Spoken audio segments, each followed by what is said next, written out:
So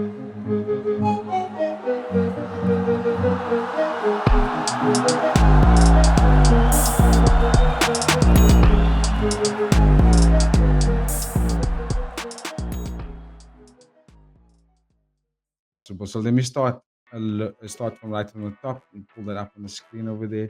The main event sees Alexis Nicolas versus Regian Eersel, and this is a rematch. And the first fight was absolutely amazing. Both guys came to show up. Alexis Nicolas is 2-0 in the one championship. He obviously beat Regian Eersel in his last fight to become the current lightweight champion. Previously beating Magomedov by unanimous decision.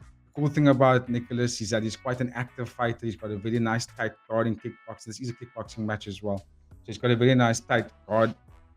And I was quite surprised in how he held his own in that fight against Regian Eersel. I thought Regian Eersel was going to be very much of the guy that's going to hold the title for quite some time because he hasn't lost for quite some time. He beat the who's who 10-1 in the one championship, only losing that one fight against Alexis Nicolas. 3 wins by KO.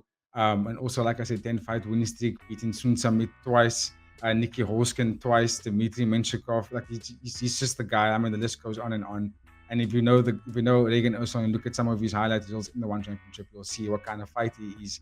Strikes from both stances, very good off the switch knee, power in both hands, got good boxing, good deep kicks, uses his length really well. High pace, high volume. I think he's got a striking differential of 3.8 significant strikes per minute.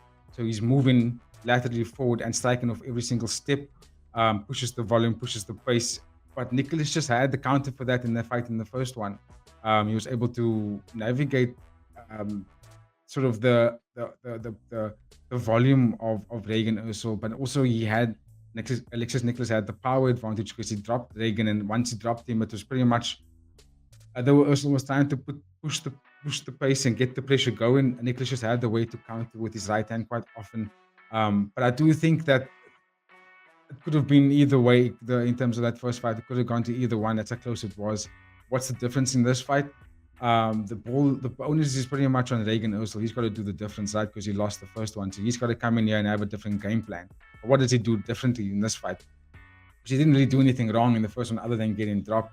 I felt like he was pushing the pace, like I said. I think in this fight, got to do more or less of the same. Watch out for that right hand counter, especially with the step back right counter from Alexis Nicolas. But I think if Regian Eersel utilizes his deep kicks to start off his combinations and maybe keep Alexis at bay and not necessarily shoot or rush to sort of get the knockdown back whenever he got knocked down.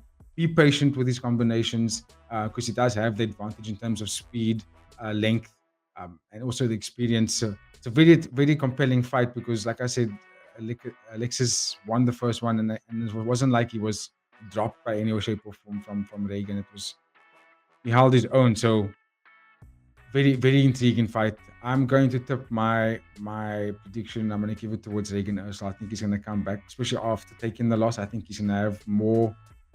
He's going to have more to correct, whereas Nicholas just has to pretty much do what he did the last time. And if anything changes, let's see what his in-fight game management will be like. In-fight management will be like.